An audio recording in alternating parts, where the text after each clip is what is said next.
নমস্কার বন্ধুরা। প্রত্যেক মাসে একটি করে অমাবস্যা এবং একটি করে পূর্ণিমা তিথি আসে।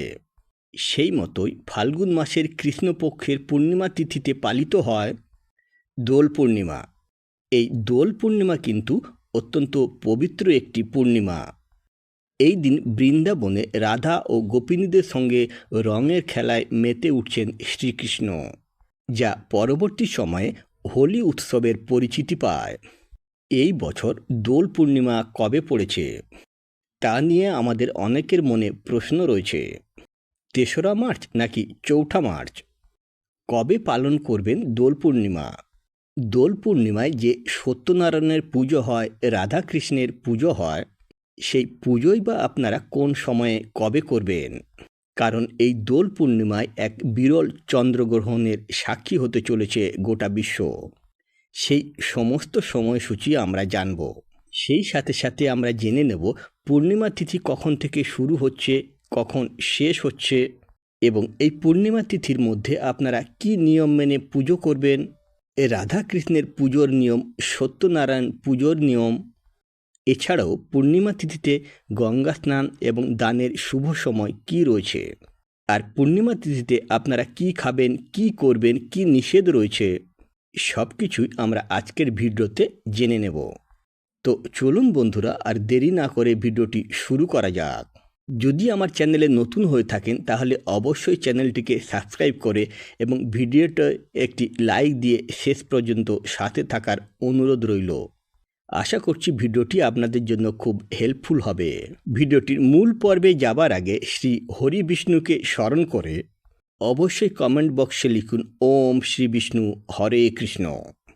ধর্মীয় বিশ্বাস অনুসারে দোল পূর্ণিমায় ভগবান বিষ্ণু সত্যনারায়ণ রূপে পৃথিবীতে আসেন। এই দিনে সত্যনারায়ণের পুজো করলে জীবনের সকল অশান্তি থেকে মুক্তি পাওয়া যায়, ভক্তদের জীবন সুখ সমৃদ্ধিতে ভরে ওঠে। দোল পূর্ণিমা বা ফাল্গুন মাসের পূর্ণিমার দিনেই রয়েছে চন্দ্রগ্রহণ, যা ভারতে দৃশ্যমান হতে চলেছে। এই দিনে লাল রঙের চাঁদ দৃশ্যমান হবে, অর্থাৎ পুরো রক্তবর্ণের চাঁদ আপনারা দেখতে পাবেন। পূর্ণিমা তিথির মধ্যে এই গ্রহণ দেখা যাবে। তো চলুন জেনে নেওয়া যাক দোল পূর্ণিমা তিথি কখন থেকে শুরু হচ্ছে। 17ই ফাল্গুন 2রা মার্চ সোমবার সন্ধ্যা 5:42 থেকে পূর্ণিমা তিথি শুরু হচ্ছে। সমাপ্ত হবে 18ই ফাল্গুন 3রা মার্চ মঙ্গলবার বিকেল 4:48। অর্থাৎ এই পরিস্থিতিতে উদয়া তিথি অনুযায়ী 3রা মার্চ মঙ্গলবার দিনেই নিশি পালন, ব্রত উপবাস ও পূজা পাঠ করতে হবে, যেই দিনে কিনা চন্দ্রগ্রহণ রয়েছে। তাই অনেকের মধ্যে প্রশ্ন রয়েছে, চন্দ্রগ্রহণের মধ্যে কি পুজো করা যাবে? চলুন জেনে নেওয়া যাক কোন সময়ে, কোন শুভ সময়ে আপনারা পুজো পাঠ করতে পারবেন। রাধাকৃষ্ণের পুজো বা সত্যনারায়ণ পুজো সকালে অথবা সন্ধ্যাবেলায় আপনারা এই পুজো করতে পারেন। যেহেতু চন্দ্রগ্রহণ লাগছে দুপুর 3:20 অর্থাৎ 3রা মার্চ মঙ্গলবার দিন দুপুর 3:20 চন্দ্রগ্রহণ লাগছে এবং চন্দ্রগ্রহণ ছেড়ে যাচ্ছে সন্ধ্যা 6:47। এই সময়ের মধ্যে আপনারা পূজা পাঠ করবেন না বা পূজার কোনো আয়োজন করবেন না। তার আগে অর্থাৎ সকালবেলায় আপনারা পুজো করতে পারেন। সকাল 6:40 থেকে শুরু করে বেলা 11:59 মধ্যে আপনারা পুজো করে নেবেন। অথবা সন্ধ্যার সময় যদি পুজো করতে চান তাহলে সন্ধ্যা 6:47 যেহেতু গ্রহণ ছেড়ে যাচ্ছে, তাই 6:47 পরবর্তী সময়ে সন্ধ্যা 7টা থেকে রাত্রি 11টার মধ্যে পূজা পাঠ করতে পারেন। আর নারায়ণ পুজো যেহেতু সন্ধ্যার সময় করা হয়, তাই সন্ধ্যা 7টা থেকে রাত্রি 9টার মধ্যে নারায়ণ পূজা করে নেবেন। এবার চলুন জেনে নেওয়া যাক দোল পূর্ণিমায় রাধাকৃষ্ণের পুজোর নিয়ম কি রয়েছে। তবে যারা এই দিনে রাধাকৃষ্ণের পুজো করছেন অথবা সত্যনারায়ণের পুজো করছেন, তারা অবশ্যই নিরামিষ আহার গ্রহণ করবেন পুজোর আগের দিন, এবং যেই দিনে পুজো করছেন সেই দিনে অন্ন গ্রহণ করবেন না। পরিবর্তে আপনারা ভোগ গ্রহণ করতে পারেন। ঠাকুরকে প্রসাদ হিসেবে যা কিছু দিচ্ছেন অথবা ফল গ্রহণ করতে পারেন। ফলাহার করে থাকবেন, লুচি, সুজি, পরোটা ইত্যাদি খেয়ে থাকবেন। সকাল সকাল স্নান করে তারপরে কিন্তু পূজা শুরু করতে পারবেন। রাধাকৃষ্ণের মূর্তিতে বা ছবিতে চন্দনের তিলক লাগান, তবে তার আগে মূর্তি স্নান করিয়ে নেবেন। গঙ্গা জল, দুধ অথবা গোলাপ জল দিয়ে স্নান করিয়ে তারপরে পরিষ্কার করে মুছে নেবেন। তারপর মূর্তিতে বস্ত্র পরাবেন এবং চন্দনের তিলক লাগাবেন। একটি সুন্দর দোলনা বা পালকিতে আপনারা ফুল, পাতা, কাগজ দিয়ে সাজিয়ে তার উপরে বসাতে পারেন। অথবা যদি জলচৌকি থাকে অথবা সিংহাসন থাকে, সেখানেও রাধাকৃষ্ণের যুগল মূর্তি স্থাপন করবেন। নিয়ম অনুযায়ী প্রথমে রাধাকৃষ্ণকে আবির অর্পণ করতে হয় এবং তারপরে একে একে ভোগের নৈবেদ্য যা কিছু রেখেছেন সমস্ত কিছুই নিবেদন করবেন। মিষ্টি যেমন পেঁড়া, পান্তুয়া, ফল, পানীয় জল ও অন্যান্য সাত্বিক খাবার ভোগে নিবেদন করতে পারেন। এক্ষেত্রে কৃষ্ণের পছন্দের ক্ষীর, পায়েস, লুচি, সুজি ইত্যাদিও অর্পণ করতে পারেন। এরপরে আপনারা পুজো শুরু করবেন।